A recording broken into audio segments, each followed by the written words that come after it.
Zoro laban kay Saint Nosjuro. Sanji at Jinbei naman laban kay Saint Mars. Uubra kaya ang commanders ni Luffy laban sa mga Gorosei na mga Conqueror's Haki? One Piece Chapter 1112 Expectations nga pala mga ropa. Note na di pa to spoiler ng chapter, kundi expectations lang to sa mga maaaring mangyayari sa Chapter 1112. Patuloy na laban ni Luffy against sa tatlong elders.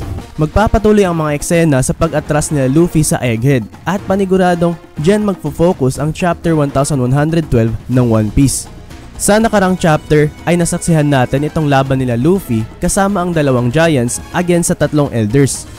Kahit na nagawa naman nilang makipagsabayan sa mga elders, ay tila di nga natin nakikitang kayang manalo ng ating mga bida laban sa kanila.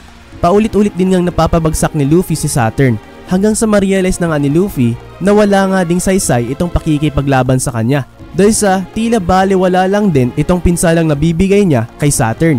The more nga niya itong inaatake ay napakadali lang kay Saturn na makapag-regenerate. At nakita nga din natin ulit to sa Chapter 1111 kung saan gumamit si Luffy ng baseball bat para maibalik ang mga binatong venom ni Saturn na siyang nagpasabog nga sa tatlong elders. Pero kahit sobrang lakas na nga nitong atake kinain nila ng buo, ay sa ilang segundo lang nagawa na nga kaagad ng tatlong elders na makapag-regenerate. Kaya sa puntong ito ay nagdesisyon na ngang umatras na sina Luffy sa Egghead.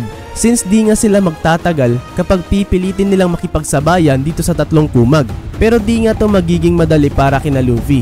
Dahil sa siguradong di sila tatantanan ng mga elders kahit na maabot pa nila Luffy ang barko ng mga giants na meeting point ng ating mga bida. Na-mention nga din ni Saint Mercury last time na wala daw talaga silang plano na papatakasin ang sino man sa kanila. At nagdesisyon na rin nga itong mga elders na buburahin din nila itong mga giants kasama ng ating mga bida. At sa malamang si Saint Mercury itong mangungunang maghahabol kina Luffy.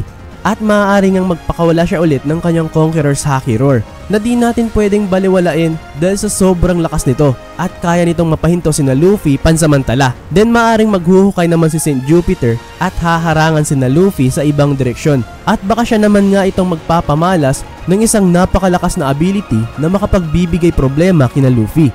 Then pwede din ngang magpakawala ulit si Saturn ng explosive venom balls na nakita naman natin kung gaano to kalakas sumabog. Well, di nga natin mapagkakaila na sobrang laking banta nitong mga elders at bawat isa sa kanila ay nagtataglay ng mga napakalakas na mga ability at Conqueror's Haki user pa sila. Hirap na nga sina Luffy kahit isa lang sa mga Gorosei itong umaatake. And what more, kung sabay-sabay silang tatlo na magpapakawala ng sobrang lakas ng mga abilities, diba? Kaya paniguradong mahihirapan sina Luffy sa kanilang pag-atras dahil sa mapipilitan silang pumalag para dumepensa mula dito sa mga napakadelikadong mga abilities ng mga Gorosei. Tagisan ng bilis ni Sanji at Saint Nosjuro. Nasa unahan lang din nila Luffy sina Sanji, dala-dala si Vegapunk.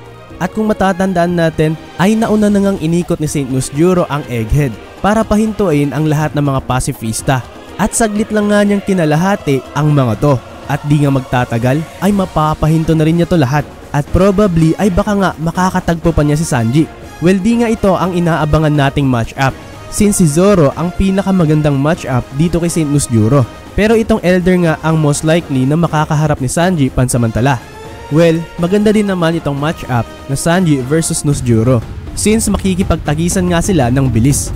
So kung matatandaan natin na sa sobrang bilis ni Sanji sa laban nilang dalawa ni Queen, ay inakala nga ni Queen na gumamit si Sanji ng Germa ability dahil sa di na nga niya nakikita si Sanji at inakalang naging invisible ito. At ganun nga din itong nasaksihan natin sa pinakita ni Saint Nosjuro kung saan nagugulat na lang ang mga Marines dahil sa bigla na lang huminto itong mga pacifistang kaharap nila at di nila alam na si Saint Nosjuro pala ang may kagagawan nito.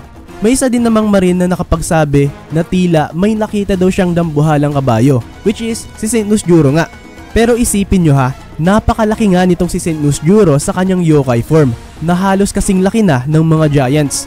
Pero sa sobrang bilis nga niya ay tila nagiging invisible siya kagaya ni Sanji, which I think na napakalaking threat ni Saint Nosjuro kay Sanji. Dagdag pa nitong dala-dala pa niya si Dr. Vegapunk sa ngayon.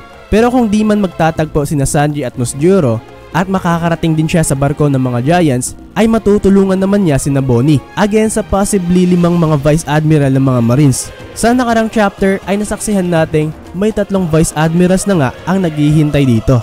At sa chapter 1110 ay nakita din natin na may dalawa pang Vice Admirals ang papunta din sa lokasyong ito at favorable ngang makakarating si Sanji dito since delikado nga din itong mga abilities ng mga Vice Admirals.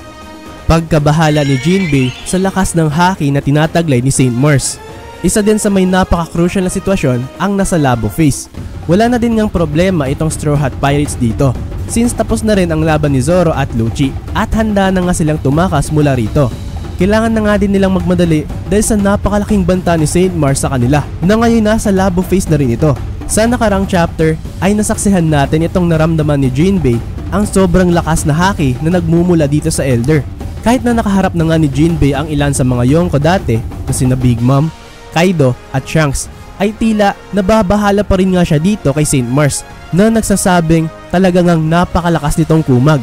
Buti na lang nga ay di pa naman ang Straw Hat Pirates ang pinupunterya ni Saint Mars since priority nila ang pahintuin ang message ni Dr. Vegapunk. Sa nakarang chapter ay nasaksihan natin na nasa laboratory na si Saint Mars at hinahanap niya dito ang broadcast room. At ngayon nakatagpo pa niya si York ay sa malamang mas mapapadali sa Elder ang paghahanap dito.